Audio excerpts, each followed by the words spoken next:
తెలంగాణ ప్రజా ప్రతినిధుల సిఫార్సుతో శ్రీవారి దర్శనాలు కల్పించడంపై తిరుమల తిరుపతి దేవస్థానం కీలక నిర్ణయం తీసుకుంది.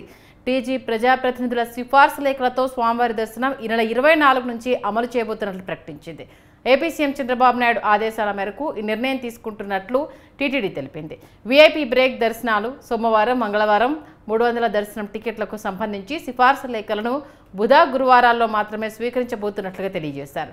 ఒక్కో ప్రజాప్రతినిధికి రోజుకు ఒక లేఖను అనుమతి ఇవ్వబోతున్నారు. సిఫార్సు లేఖపై 6గురికి దర్శనం కల్పించనున్నారు. ఇప్పటివరకు సోమవారం వీఐపీ బ్రేక్ దర్శనాల కోసం, ఆదివారం ఆంధ్ర ప్రజా ప్రతినిధుల నుండి స్వీకరిస్తున్న సిఫార్సు లేఖపై శనివారం నాడు స్వీకరించబడతాయని పేర్కొంది. ఇక తిరుమలలో అందుబాటులో ఉన్న వసతి సౌకర్యాలను, ఇతర భక్తుల దర్శన సమయాలను దృష్టిలో ఉంచుకొని సుదీర్ఘంగా చర్చించి అన్ని అంశాలను పరిగణలోనికి తీసుకున్న అనంతరం టీటీడీ ఈ మేరకు నిర్ణయించిందని, ఈ మార్పులను భక్తులు దృష్టిలో ఉంచుకొని సహకరించాలని టీటీడీ కోరింది.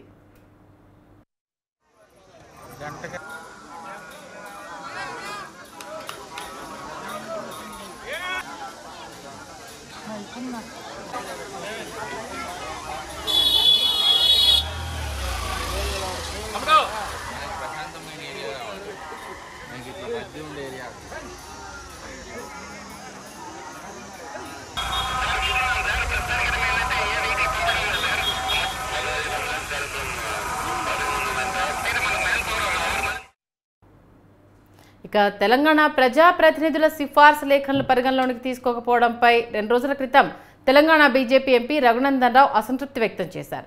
ఫిబ్రవరి 1వ తేదీ నుంచే తెలంగాణ ప్రతినిధులకు దర్శనం కల్పిస్తామని టీటీడీ చెప్పిందని, కానీ వాటిని అమలు చేయడం లేదని అన్నారు. వేసవి సెలవుల్లో తమ సిఫార్సు లేఖలపై వచ్చే భక్తులకు దర్శనాలు, సౌకర్యాలు కల్పించాలని, లేకుంటే తెలంగాణ ప్రజాప్రతినిధులందరూ తిరుమల చేరుకొని టీటీడీ పాలక మండలితోనే తేల్చుకుంటామని అన్నారు.